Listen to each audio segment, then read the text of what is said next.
Kalpiriditam kalmashapaham Shravanamangalam Shrimadatatam Bhuvingarnantiye Burida Janaha.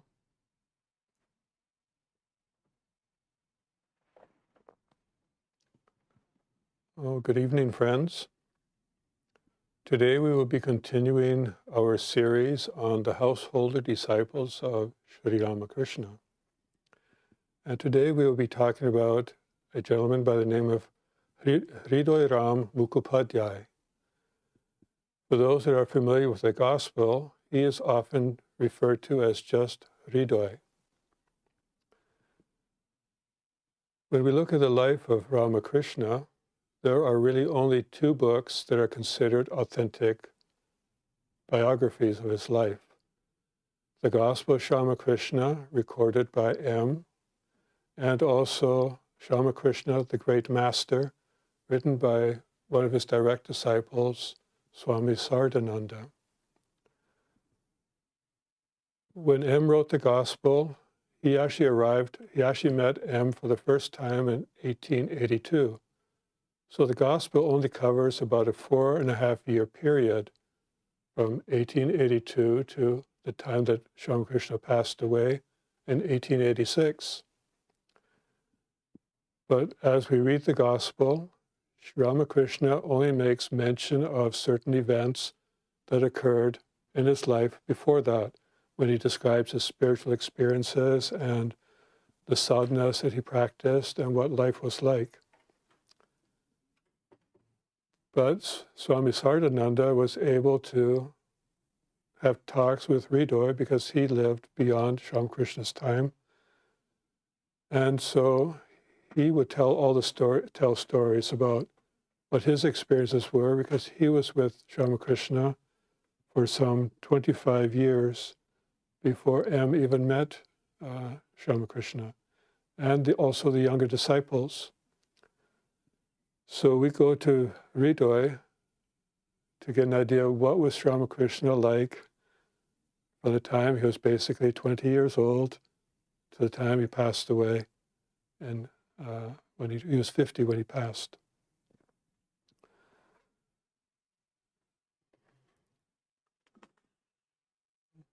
So Hriday was actually a nephew of Ramakrishna. That's a nephew based on how Indian tradition determines ancestorship. From Western method, he would be considered a cousin. Now, Hriday was 4 years younger than Ramakrishna, but Ramakrishna was considered his uncle. So, and I've heard that happen in Western society also, but this is in this case. So you'll often hear Hriday refer to Ramakrishna as just uncle. So they were born, 4 years apart, and they knew of each other in their younger years because the villages were only a few miles apart. But it wasn't until Hriday was about 16 that he decided he was looking for work. And he tried in a nearby village, was unable to find work there. But in the meantime, Ramakrishna and his older brother were at the Dakshineshwar in Calcutta at the Dakshineshwar temple. And Ramakrishna's older brother was the priest at that temple. And his older brother was 30 years older than Ramakrishna. So Ramakrishna was about 20 years old at that time, so his older brother was 50. And there came a point where they needed some help at the temple, and Hriday jumped at the opportunity as an opportunity to get a job. And it seems that Ramakrishna hadn't seen him for some time, so there was a happy reunion. And during this time also, Sri Ramakrishna was starting some of his sadhanas, spiritual practices.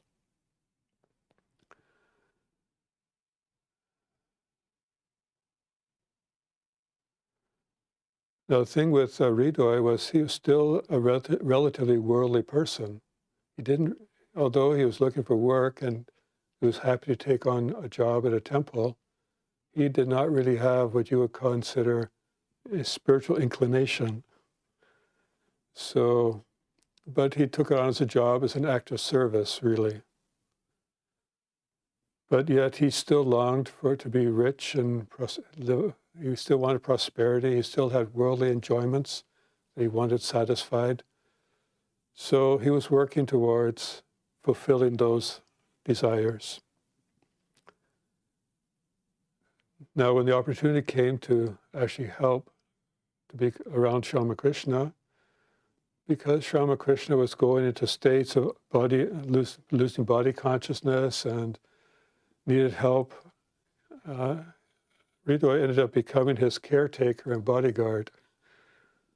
So bodyguard meaning protecting him from getting himself hurt, because he might fall and injure himself and that kind of thing.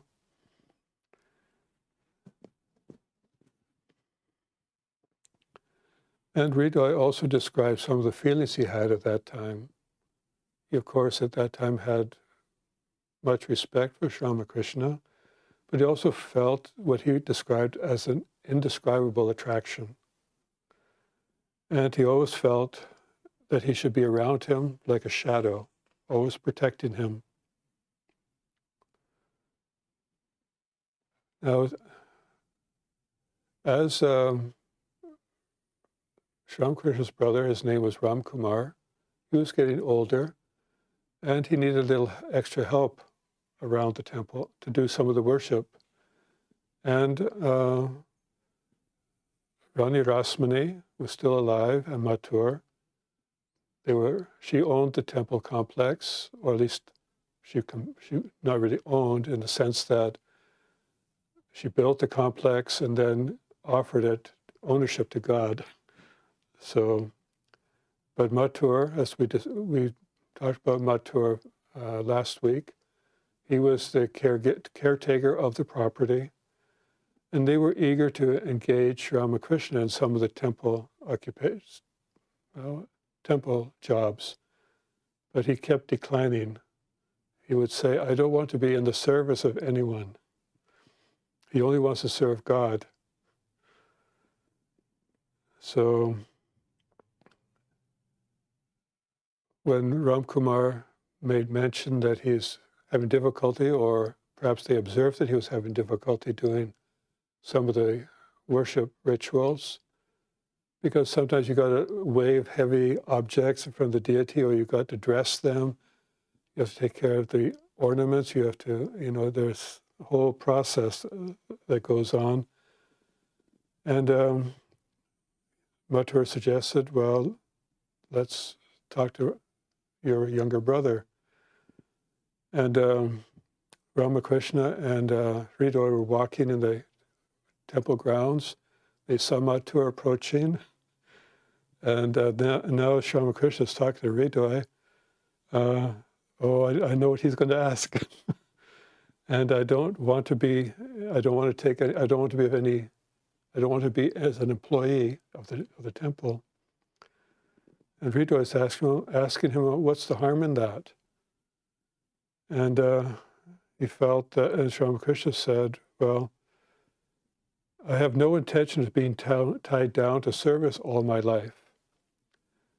And besides, if I agree to perform worship here, I will have to take care of the ornaments.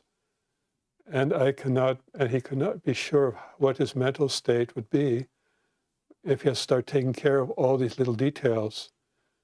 And then he asked Hriday, then he told Hriday, but if you take responsibility for the ornaments and those material things, then I'll accept the position as priest, because then he'll just do the worship part, but Hriday will be responsible for all the other physical things involved in taking care of the image, and also take the responsibility in case anything gets damaged or lost or stolen, who knows. And they presented that opportunity to Mathur, and he gladly accepted that as a compromise. So now Hriday has a permanent job, and the master is now helping his older brother as a priest. However, 1 year later, his brother passed away suddenly. And this was like a shock to Sri Ramakrishna because he behaved like his father. So it was like his father passed away. So this kind of like fire gave that Sri Ramakrishna that fire of renunciation and kind of like had to reassess the world. And he kind of like became indifferent to food and sleep, and this kind of worried Hriday because he's no longer paying attention to his own care, then he's not going to be able to do the worship and keep the facilities and the temple going.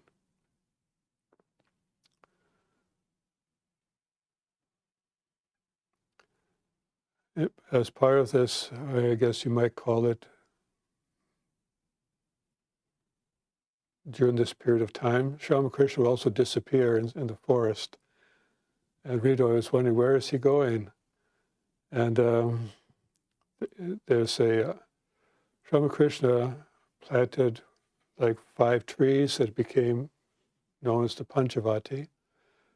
And beyond that was like a jungle, and that's where Sri Ramakrishna would go. When Hriday found that out, he thought, well, I don't know what's going on there. He'll start to scare him by throwing some stones at him. You know, he didn't know where he was in the jungle. He was just throwing stones, hoping the sound would frighten Sri Ramakrishna and he would come out, but there was no response. So he decided one night to actually go and see for himself, go into the jungle and see what Sri Ramakrishna was doing. And he saw that Sri Ramakrishna was sitting there. He had taken off all his clothes and his sacred thread. And Hriday was really concerned what's going on now, because this was not a traditional way of meditating from what he understood. And so he kind of got Sri Ramakrishna to, he kept trying to get his attention, and finally Sri Ramakrishna came down to body consciousness, and Sri Ramakrishna and Hriday asked him, well, he said, Uncle, what are you doing? Have you gone mad? Why have you taken off your sacred thread? And Sri Ramakrishna's reply was, well, when one worships the Divine Mother, one should be free of all fetters. And taking off the sacred thread, because that's given to Brahmin boys, that also indicates a certain amount of superiority over other people of other castes. And you don't want to feel that you are superior to the Divine Mother, so you take off all of those and just approach the Divine Mother as her child. So he was expressing his humility in that. And when Hriday heard that, he was somewhat dumbfounded by that interpretation. And so he just left Sri Ramakrishna alone.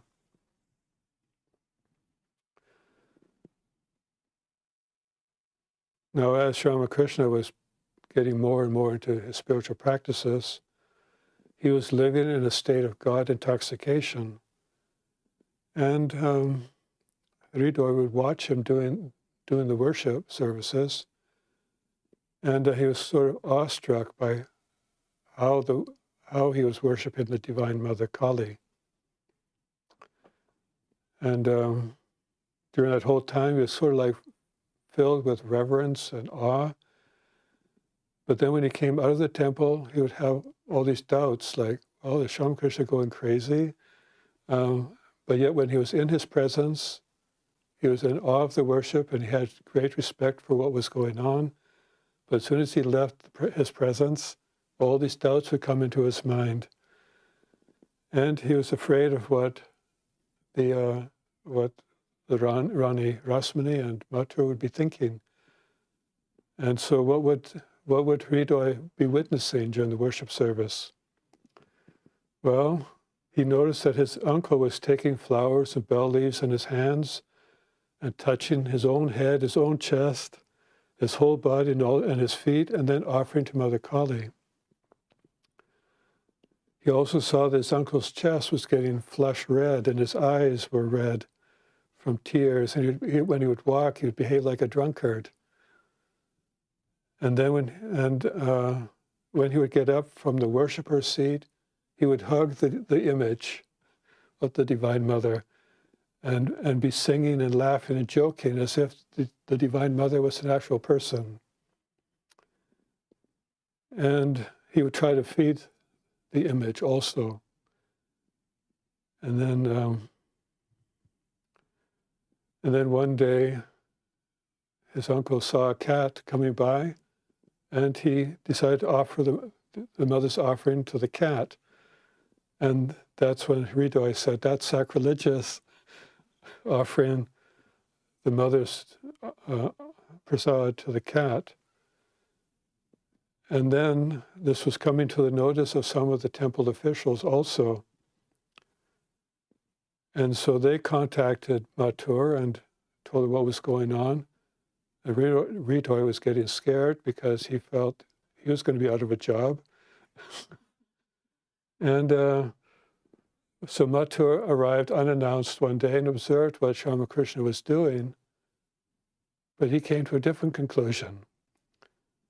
He thought that, no, the master is not going insane, he's just experiencing higher states of consciousness.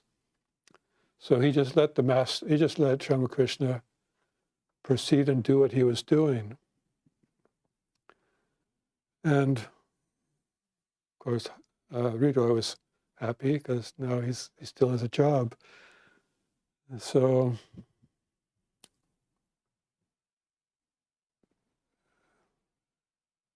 and now when Mathur and Hriday were present while he was doing the Kali worship, in one of the states of ecstasy, when Ramakrishna came back to body consciousness, he told Mathur that Hriday will now perform the worship from now on of the Divine Mother Kali, and he reassured him that she will accept his worship in the same manner as mine. So Mathur could not argue this any further, so he accepted his words, and then Hriday became the priest of that Kali temple.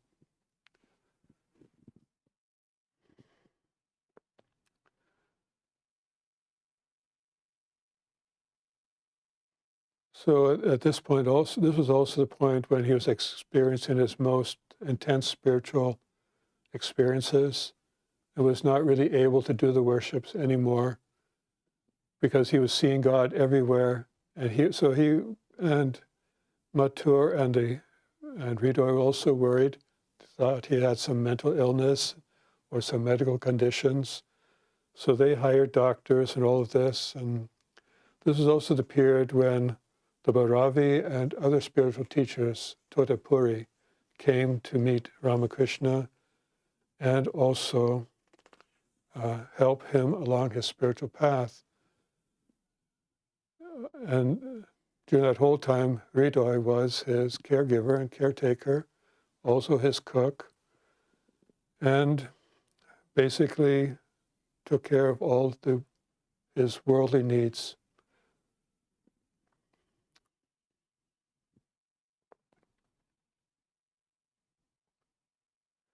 And this went on for 12 years, that Hriday was his attendant under these conditions.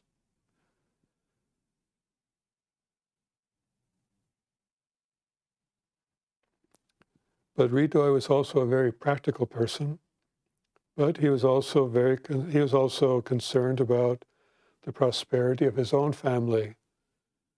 And whenever he was in the presence of Sri Ramakrishna, he would, of course, be filled with this sattvic feelings, devotion and so forth to God. But when he was left to himself, he would be thinking about what deals to make and the sort of thing. But during this time period also, he was married, but that was his first wife, but she passed away. And that kind of threw Hriday into a mental turmoil. And he was also, his passion for life kind of turned into dispassion. So for this period of time, he was temporarily not doing all these kind of wheels and dealings that he was used to doing. And for a period of time, he was actually having a yearning for God, and he wanted spiritual experience. And he would meditate more intensely, pray more intensely to the Divine Mother. And he also was persuading Sri Ramakrishna to give him some mystical experiences. But the Master kept reassuring him that wasn't necessary. But because he kept trying to reassure him that just by your service to me, you will attain the goal. You don't need to do all these intense spiritual practices. But Hriday was not convinced. So he said, okay, all right, let the mother do as she will. Well, a few days later, Hriday began having visions and even occasionally experienced states of semi-consciousness during meditation and worship. Now, Mathur came by and was seeing this effect on Hriday, and he goes and he asks Ramakrishna, he says, Father, are these real or is he feigning them? Because, nobody really knew. They knew him as he was. But Sri Ramakrishna reassured him, no, he's not feigning these. He actually is having these experiences. But he also, Mathur was saying, well, if he's going to have these experiences, he's not doing his job. So he's begging the Master to remove these experiences from him, and which he does, and he calms down and goes back to his own state of mind. So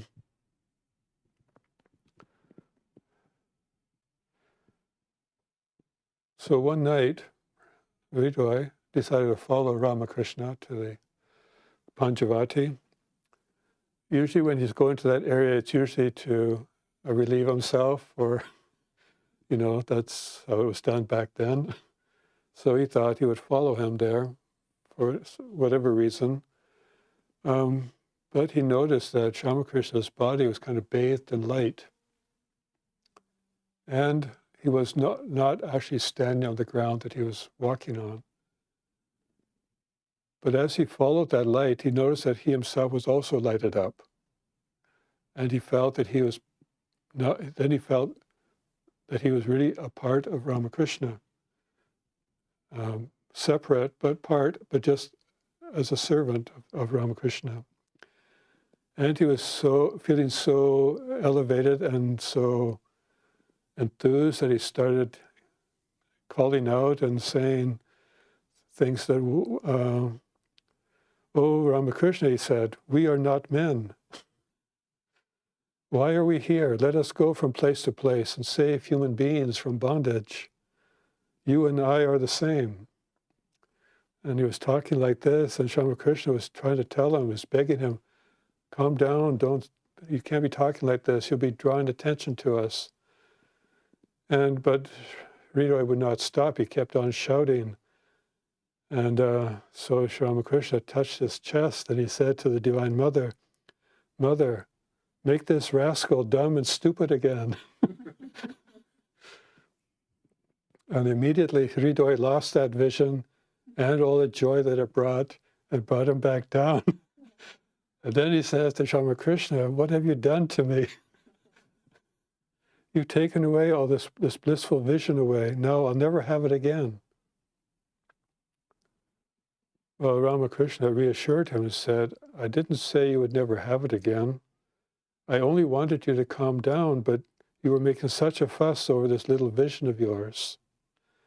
And that's why I asked the mother to make you dull.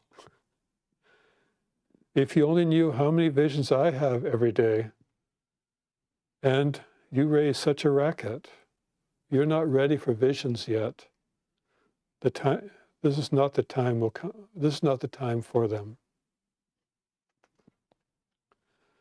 Well, he was pacified for the moment, but he felt hurt. But he kept resolving to try again for these visions.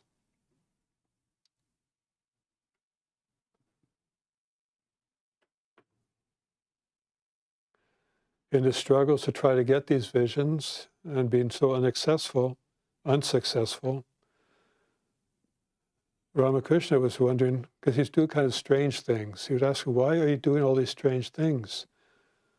I keep trying to reassure you that you will gain everything just by serving me. So after that, he never again attempted to meditate in the Panchavati. He was trying to go to the same place where Ramakrishna was going and trying to do the same things that he was doing. He's taking off his clothes, his sacred thread, thinking that would make everything okay, but he felt like he was being burned to death and on that spot. So anyway, he's no longer going to be doing those things.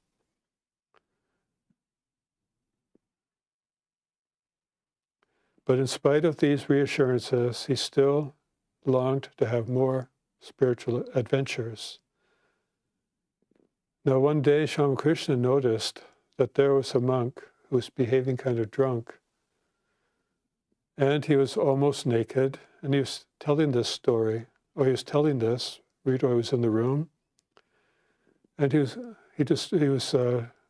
describing, he said, no, pardon me, he said, as he was coming to the Dakinashar, he noticed this monk who was behaving drunk, acting like a ghoul, rummaging through the piles of food, picking out food as where the dogs were. And Ramakrishna said, I recognize him as a realized soul. Now, Hriday heard this and thought, well, let me go talk to this monk. Maybe he'll give me some experience. So he goes out and goes up to the monk.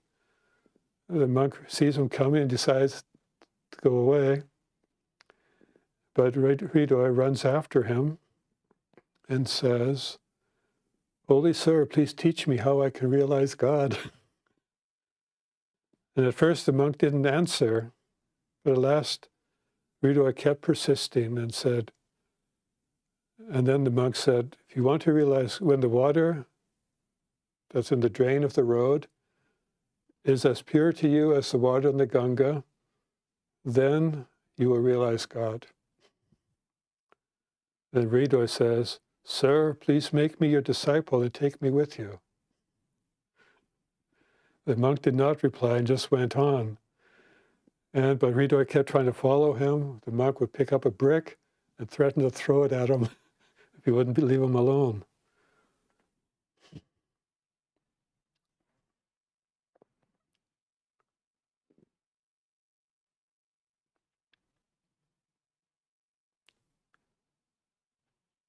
In spite of all these spiritual experiences and visions that Hriday had attained, he was still basically a family man. And he married a second time.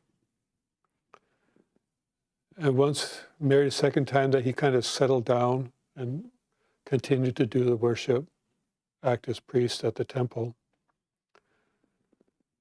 But even as working as the priest of the temple, his mind was on his wife and on his home.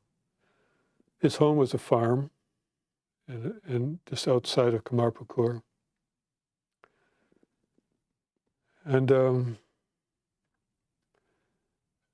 one of the things he wanted to do was he brought to Dakinashar a bull calf and attached it to a stake. And Sri Ramakrishna saw this and asked him, why is that here?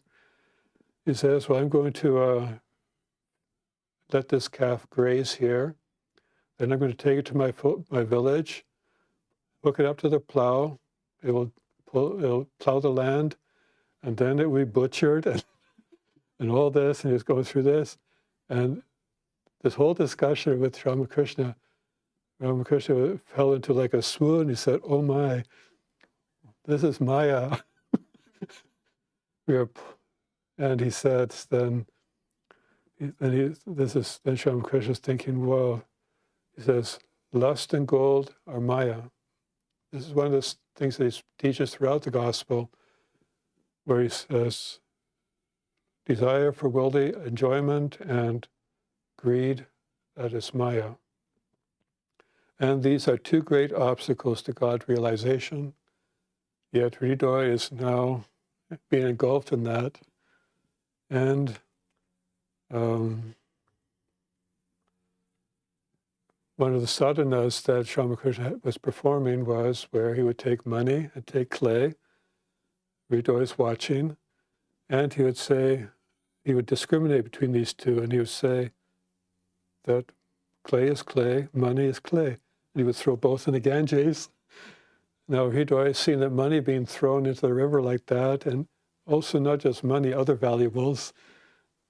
And these would actually be purchased by Mathur, because he was supplying his needs. And Mathur just said, well, these are part of his worship, whatever his methods are.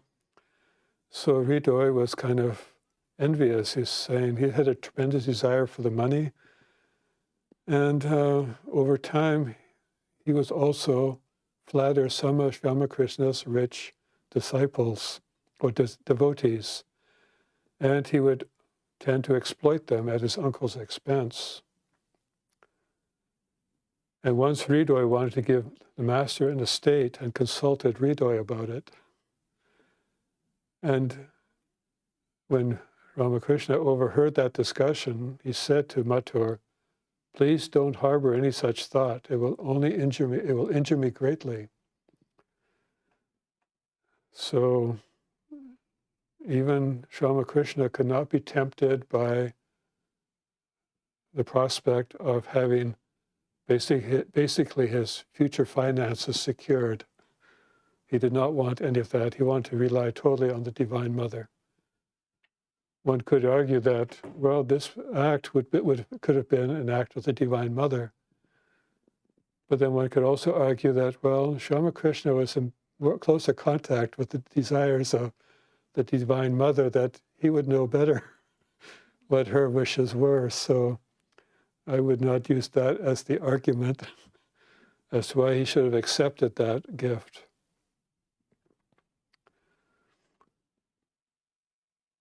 Now, Sri Ramakrishna was rather simple and guileless, and he would often listen to whatever Hriday would tell him to do, as a child would.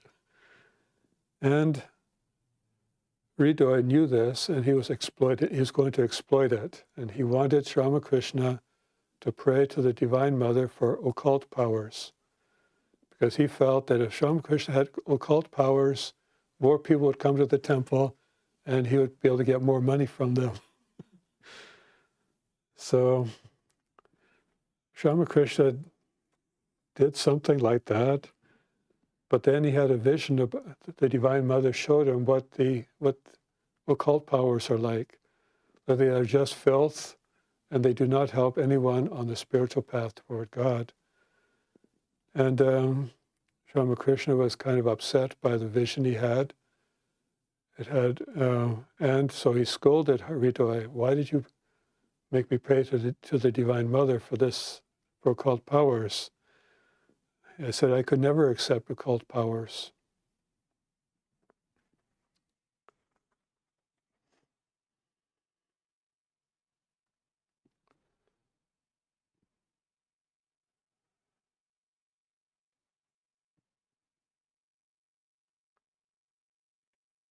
So Hriday became an attendant of Sri Ramakrishna in 1855, and spent much of his adult life serving him with affection and loyalty. But he was not a man without faults. He was foolish, impulsive, but the master overlooked those because of all this service that he had given to Sri Ramakrishna. Now one could say, well, his service was not what you would call always selfless service, but I would argue that his earlier years were selfless service. But I would say that after his first wife passed away, that he had to reconsider how he would manage through life. So it seemed to me from that point on, whatever work he was doing, he now needed the income. He now had to provide. He had children also. So by the time he was about 40 years old, his character kind of changed to be more of that worldly aspect of him came out. But not only that, he started acting quite differently towards Sri Ramakrishna. More possessive, more jealous, because he was getting all the attention, not Hriday. So he was starting to become more of a tyrant towards Sri Ramakrishna, even to the point where if anyone wanted to see Sri Ramakrishna, you had to give money to Hriday. So he would be at the front door, and he would not allow anyone to see unless they would give him some money. When the master came to know about that, he scolded Hriday, but Hriday paid no attention and just continued to do as he was doing. And Hriday made it abundantly clear to everyone that his uncle was completely dependent on him. So he felt free to speak rudely to the master in front of others. And he would also imitate his gestures as if he was in samadhi and those kind of things. So he would become a public spectacle. And from some of the stories, you might think, well, this is like elder abuse by today's standards. There's a story of where Sri Ramakrishna was in bed with a fever, and some devotees wanted to come and see him, and they brought a cauliflower. And the master was very pleased. Hriday apparently was not at the doorway at that time. They walked in, but Sri Ramakrishna said to them, "Please hide it and don't tell Hriday, or else he will abuse me." But he went on to defend Hriday and praised his past services, and even added that Mother has rewarded him richly for his faithfulness. He has been able to buy some land for himself, and he can afford to lend out money to other people. And he is a very important person at this temple. And he was highly honored. But no sooner had the master finished saying this when Hriday entered the room. And when he spotted the cauliflower, Sri Ramakrishna seemed dismayed, and he said to Hriday, "Look, I never asked them to bring it to me. They brought it to me on their own accord." But Hriday flew into a rage and scolded the master severely. Sri Ramakrishna appealed to the Divine Mother, weeping, "Mother, you freed me of all worldly ties, and yet you let Hriday humiliate me like this. You freed me, And then suddenly that mood would change. And then with a smile, he said, "Hriday loves me dearly, and therefore he scolds me. He is a mere boy and knows not what he's doing. You mustn't be angry with him, Mother." And after this, he went into samadhi. But Hriday's pride was swelling day by day, and the temple officials were getting disgusted with his behavior, and they were looking for an excuse to fire him. Now one day, Sarda Devi had come all the way from Jarambati with a few friends and others, and some neighbors, And the moment they arrived, Hriday treated them rudely and told Sarda Devi, Sri Ramakrishna's wife, that she was not wanted.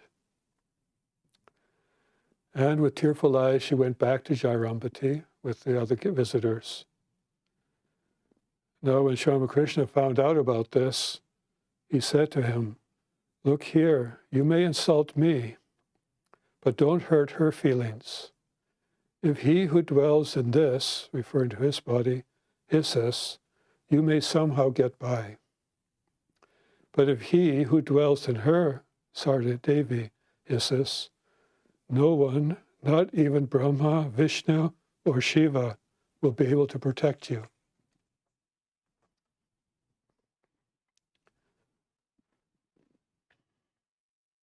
Now, soon after this, an incident happened that brought about his downfall. One of Mathura's sons, Trilokya, was coming to the Dakshineshwar. He brought with him his wife and his children. And one of his children was a daughter, 8 years old, and she was unaccompanied by one of her parents, but she was present in the Kali temple while Hriday was doing the worship of the Divine Mother. And he got it into his head that he would worship her as a goddess. And he went through the process. Afterwards, she went back to her mother, and her mother noticed that her daughter has sandalwood paste on her feet. And wondered, where did this come from? And then it was discovered that, well, Hriday had used her as the goddess to worship her, and when this happened, his wife was horrified, because it was believed that if a Brahmin worships a girl of a lower caste, she would be widowed soon after her marriage. And Trilokya's wife was just crying, and this Trilokya became furious and had him fired, had him basically expelled from the temple compound. When this was told to Hriday, he came to Ramakrishna and begged for forgiveness and wanted Ramakrishna to, he explained what had happened, and he was trying to convince Ramakrishna to leave with him. But Ramakrishna said, "No, I'm not going to leave." But so Hriday had to leave the premises, but he only went next door to Jadu Malik's garden house, just a property. Jadu Malik was a rich merchant living Sri Ramakrishna would often go there to visit and meet with other friends of Jadu Malik, and also other devotees would go along. So Hriday was quite comfortable with Jadu Malik, and that's where he went and stayed for some time. Sri Ramakrishna would send food over there to him, and would go there and talk to him. And Hriday would keep on trying to convince him, "Let's go. I'll take care of you wherever you go." But the master said, no, he's not going to leave the temple.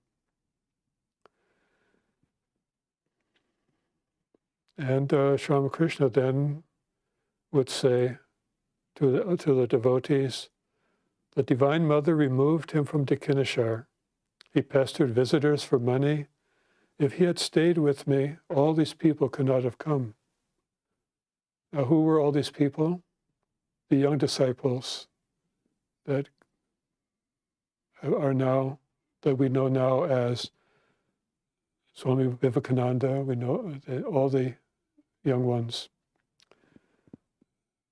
and also M and those. So that's from that point on, that's where the gospel of Sri Ramakrishna continues. So in the gospel, we only hear about the first year where Hriday is still, actually it's just meeting Ramakrishna outside the gate. It's not actually on the premises. So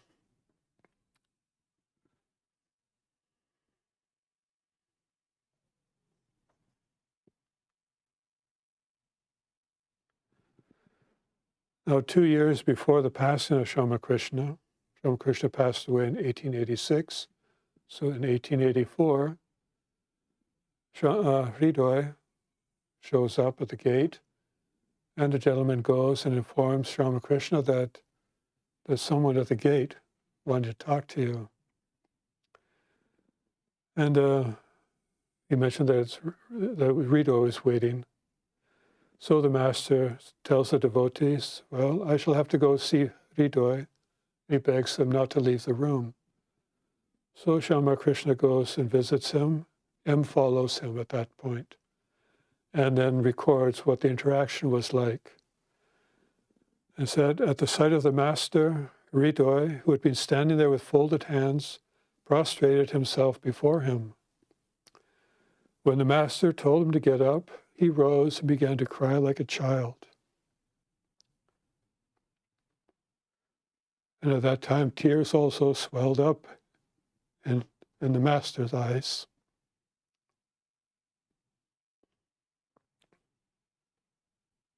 The master wiped away his tears with his hands and then said, then M recalled how the Hriday had made him suffer endless agonies, and yet the master was still weeping for him. So the master asks, why are you here now?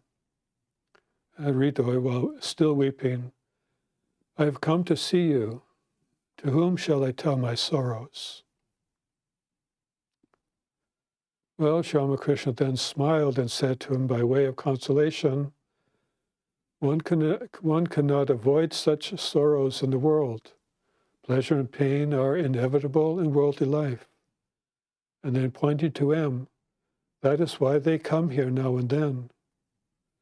They get peace of mind by hearing about God. What is your trouble? Hriday says, I am deprived of your company, and so I suffer. The master, why? Was it not you who said to me, you follow your ideal and let me follow mine? Hriday, yes, I did say that, but what did I know? The master, I shall say goodbye to you now. Come another day, and we shall talk together.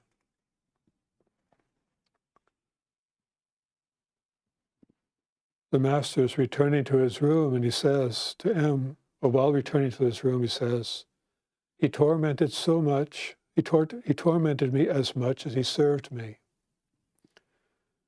When my stomach trouble had reduced my body to a couple of bones and I couldn't eat anything, he said to me one day, look at me, how well I eat. You've just taken a fancy that you can't eat. Again, he said, you are a fool. If I weren't living with you, where would your profession of holiness be?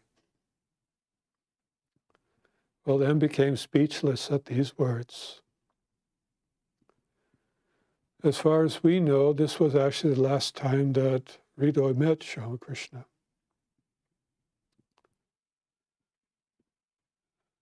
Now, Ramakrishna passed away in 1886, so we should assume to some point that he had heard that his uncle had cancer and had passed away.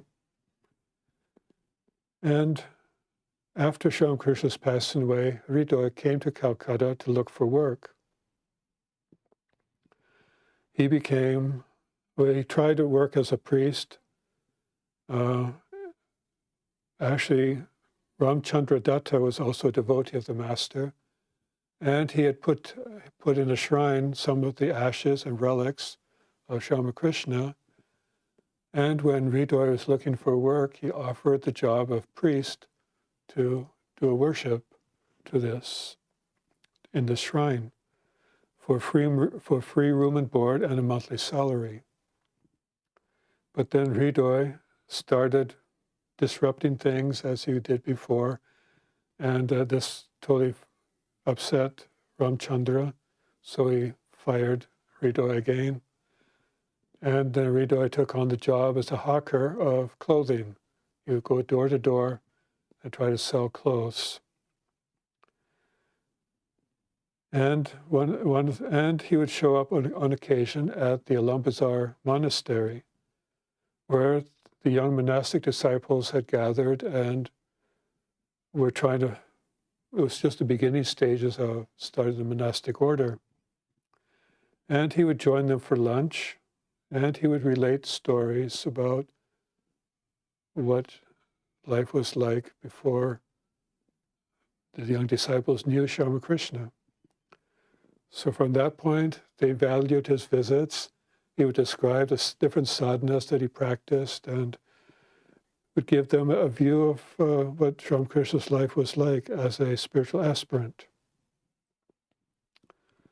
And since none of his disciples had known the Master until really 1879, they treasured these discussions.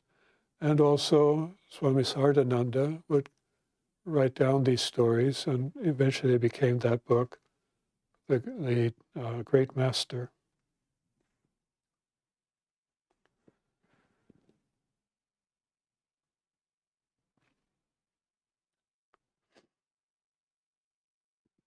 It seems that at this time, most of the temple officials either forgot who he was or didn't remember what he looked like. So one day he showed up on the Dakshineshwar temple grounds, hawking clothes, but he met some of the devotees and he would tell stories. But he also lamented. He said that, well, when nobody came, I served the Master, and now nobody cares for me. If a cat spoils the Master's milk, does the Master throw the cat away? Well, knowing Hriday's pitiable condition, some of the devotees would start helping him financially.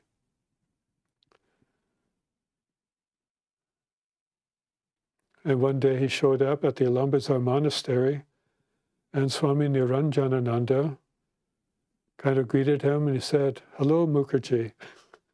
That was his family name. "How are you?"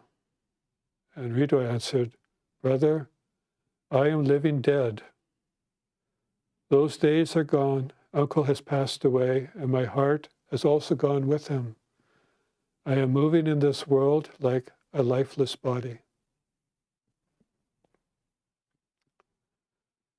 So, broken-hearted, Hriday at last returned to his country home, where he passed away in 1899.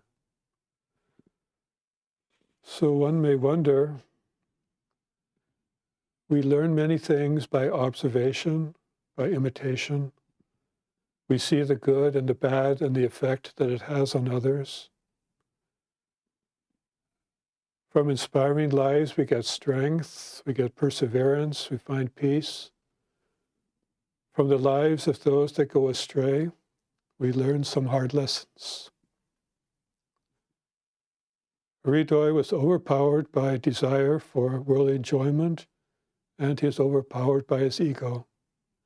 And for that he suffered, and we can learn from that also. So thank you very much. I'll conclude with a chant.